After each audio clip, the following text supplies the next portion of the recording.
Bonjour Emmanuel. Alors, on entend beaucoup parler du projet de la Cité de la Gastronomie. Mais est-ce que c'est véritablement un bon projet ? Bonjour Zara, eh bien tu poses une très bonne question.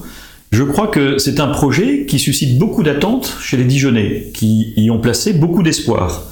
Le problème aujourd'hui, c'est que plus on regarde la réalité du projet, plus on se rend compte du décalage avec la communication qui a été faite. Alors pourquoi ? Parce qu'il y a deux problèmes qui apparaissent.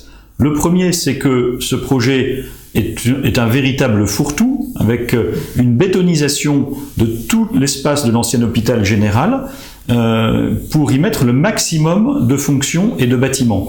Et le deuxième, c'est une conséquence, c'est qu'il y a effectivement un gâchis sur le plan architectural, avec l'ajout de constructions nouvelles tout autour des bâtiments historiques.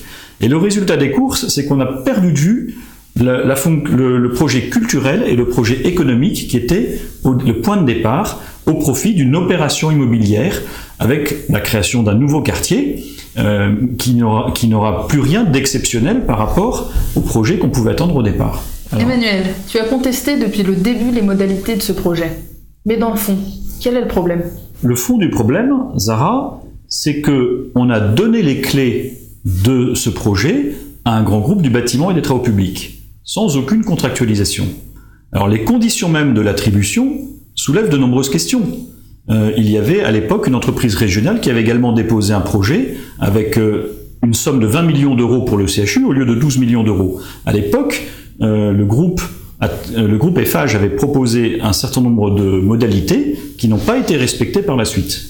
Deuxièmement, aujourd'hui, l'inconvénient de ce montage juridique, c'est que nous n'avons plus aucun contrôle sur le pôle culturel, qui est le cœur du réacteur de ce projet, puisque c'est celui qui porte le label du patrimoine mondial de l'UNESCO avec le repas gastronomique des Français.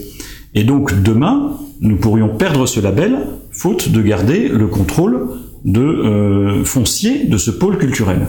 La deuxième chose, c'est que comme ce projet a été traité comme une vente privée, eh bien le groupe Eiffage n'a aucune obligation à l'égard des entreprises locales, aucune obligation de faire des appels d'offres avec des lots, et donc les entreprises locales sont maltraitées par rapport aux travaux à réaliser.